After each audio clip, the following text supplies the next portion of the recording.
any privileges regarding anime? Like seeing the series first? Do we get free stuff? Yeah. No. You have cardboard cutouts of your characters. No, it would be awesome, I think. No, for me, we never see the show ahead of time. We barely even know what the story is before you go in and work on it. I have worked on some projects that I didn't really even know what it was about at all, and even at the end I wasn't really sure what it was about, because we were working that quickly on it. And in anime you do all of, at least the shows I've worked on, you do all of your lines, and if you're not in a scene, you never see that scene. So I think one of the privileges has been to inhabit so many amazing and interesting and varied characters, to play people who are so not myself. That's been the greatest thing of all for me, to get so outside of myself. What about you? What's your favorite part of the job? I have to agree with Veronica. It's really, really cool. I mean, I'm in it because I love acting, and I've loved acting for a very, very long time. And the appeal of acting is to kind of, get outside of yourself, but in the long run, kind of find out more about yourself in the process. It's a really, really therapeutic thing. I can do more with my voice, and I have the opportunity to play more varied kinds of characters with my vocal range than I could physically on stage. If called to do it, I could pass for a 17-year-old on. That is very harsh. Very harsh. So hard, tough room over there. My God. You must not be one of the locals. No, but I can play a 17-year-old with my voice on stage. No one is going to buy me as a 17-year-old, so I'm never going to get that part on stage or in front of a camera or something like that. So I love one of the biggest things I enjoy about it is getting to encounter characters that I would otherwise never get a chance to play.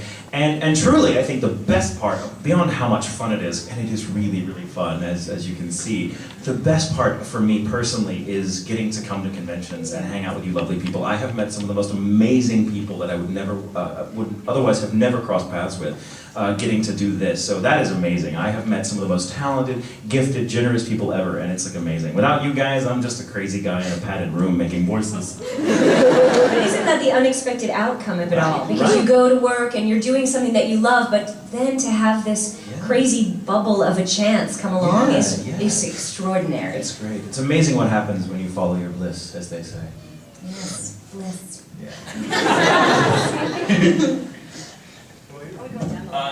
Going down the line? Okay, I gotta follow that up with exactly what he said.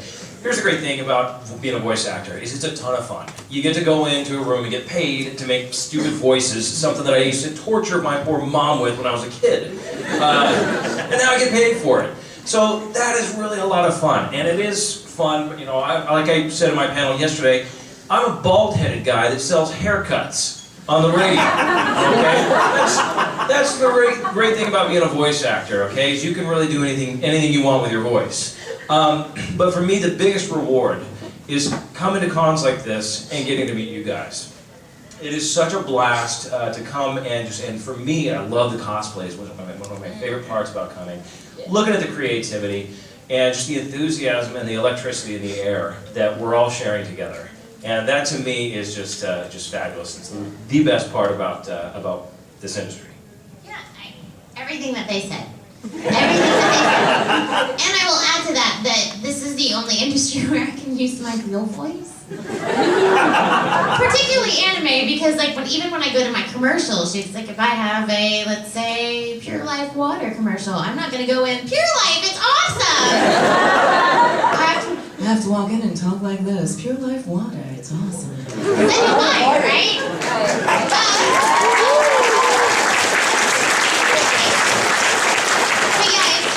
Extra special because I love meeting you guys, and I can play a pig, I can play a child, I can play all these different things, but also I can just talk with my regular voice, and that's awesome. So, next question. David, hi. So most of us in this room probably grew up with anime. What's your earliest memory of anime, and did you ever expect to be part of it?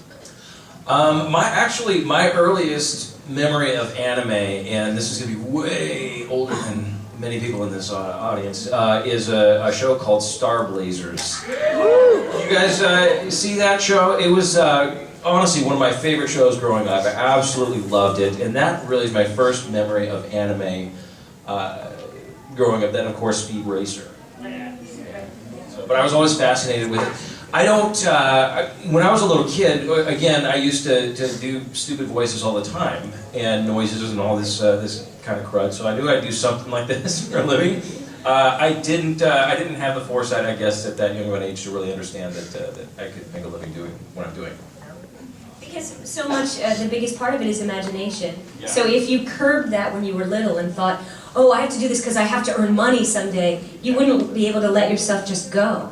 And that's part of the thing about being an actor, or any creative field that I'm sure many of you are involved in. You can't think about the rent. You can't think about all of that stuff. You just have to think about letting yourself be free and create and think and imagine. So if you were 5 and going, oh, how am I going to make money on this? And then like going out, lemonade, funny voices, 5 cents, you know? Actually, that's a good idea. That is a good idea. Let's Like start a lemonade lemonade stand stand. together. Wow! That's a buck. Well, it's really cool that you mentioned like just letting your imagination go unfettered, and when you're a kid, that's so important. And for me, I think my earliest memories of anime kind of nourished my imagination, and I think we're so much more interesting and complicated than any of the fare they had for children in the United States anyway. When I was a kid, watching stuff on television, I mean, we had animated series like the Smurfs and Gummy Bears and the Wuzzles and the things that you don't remember anymore because they stopped. Not the Smurfs. Not the Smurfs, no, but the Let's Wuzzles, step oh my away god, from the that, Wuzzles, yeah. I'll step off the Smurfs, Yeah. but the Wuzzles were just terrible. And Gummy Bears, really, it's based on a candy. But, we were kids, and it was delightful and colorful, but the first time I watched something like Star Blazers, or actually for me it was like Voltron Star Blazers and Space Battleship Yamato, of course.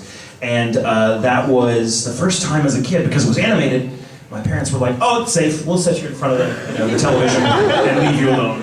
The TV will babysit you for a few hours, and of course I'm watching this stuff. It's incredibly dark and very complicated, with characters who are motivated in ways that other characters, at least in animated programs that we watch in the States, were not. And so I'm like, wow, so it really kind of developed my sense of what a story could be and how a story could be told in a very complex, multifaceted way from a myriad of viewpoints, which was something that was completely amazing to me as a kid. And it still is. Watching it now, I'm like, I kind of owe my sense of story and what storytelling can do to anime in a very large way. And I know that sounds kind of cheesy, but it's very true. Because I can't think of anything before it that struck me quite the way anime did when I was like 5, 6, 7, many, many moons ago.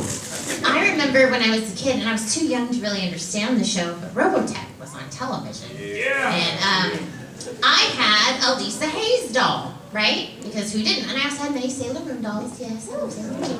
But, and Voltron, that was my first crush. Anyway, Red Lion.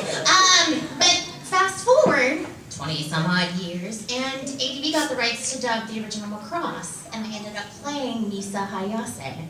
So I ended up playing Lisa Hayes in her original Japanese form, and I was like, I wish I still had that doll! I would have totally brought her to the studio. But it's weird, because sometimes the things that you remember as a child, it's like, man, if Sailor Moon ever comes back, I'm gonna be first in line. Audition! Yeah. Audition, I watched that stuff on TV! It was funny too, because I'll just add to this little story that I love, because I got out of anime for a little while, as some of us do. You kind of grow out of it, and then you find it again when you decide, oh my god, why did I turn away from this? Stuff is amazing, and it's better than a lot of the stuff that's available now. I found Cowboy Bebop. It was very important to me. I love that show. It's a great show by any standards, like animated or live action or otherwise. It's phenomenal. And I watched it, and it just transported me. I was going through a really difficult phase in my life when that show when I first became aware of that show. And then I was like, oh, that's amazing. And of course I fell in love with Spike, as you do. And then it was like 10 years later, and I'm at a convention with Steve Bloom, and he's like, hey, how's it going? Nice to meet you. And I'm like, so it's amazing. You just never know the things that you latch onto as a kid that means something to you. And like here we are now talking about it because we're in the business. It's amazing. It's really amazing. David Vincent, wait, no, sorry. Wrong question. Not you. I was actually going to talk to J. Michael Tatum. Oh, that's an easy Yes. mistake to make.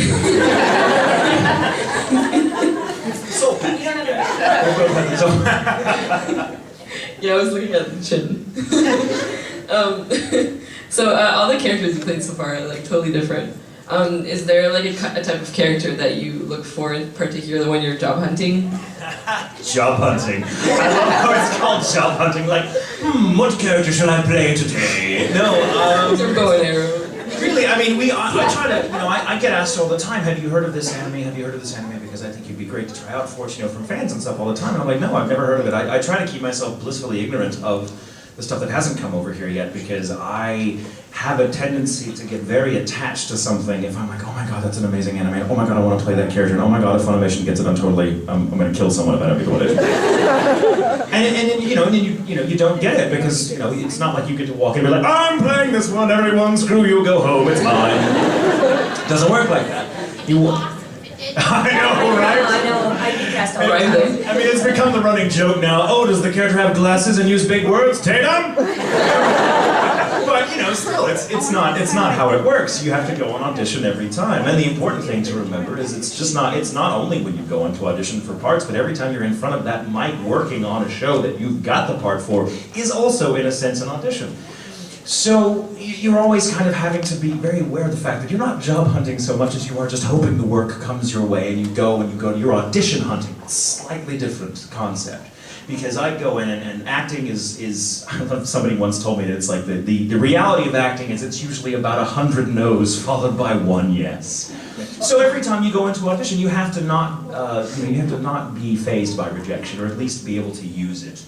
And keep going, because if you don't like being rejected, acting is not for you, because it is mostly about rejection, and you may want a part that you that validates all the other times you didn't get the part you wanted. But it's interesting, I tend to like characters that take me out of myself, of course. I like characters that are different than the ones I've played previously, and I've had a lot of good luck, and it is luck, it's absolutely luck. It has nothing to do with talent or this or that in my case, because I may be good at this particular kind of character, but I promise you there's 100 other people that are just as good. I just happen to be the one there that day that auditioned and got it. So I love that. I've never understood people, though, and I think most actors don't feel this way about getting typecast. I love being typecast. You just want to be cast. You just want to be cast. It's this whole concept of how could I bitch about that? It's like, oh my god, you mean you want me to do something that comes incredibly easy to me? My life is so hard. Basically as an actor, we just want to work. So I like any character. If it's a character, the type of character that I've played before, that there doesn't seem a lot of difference between that and the other, the challenge is to make it new and fresh.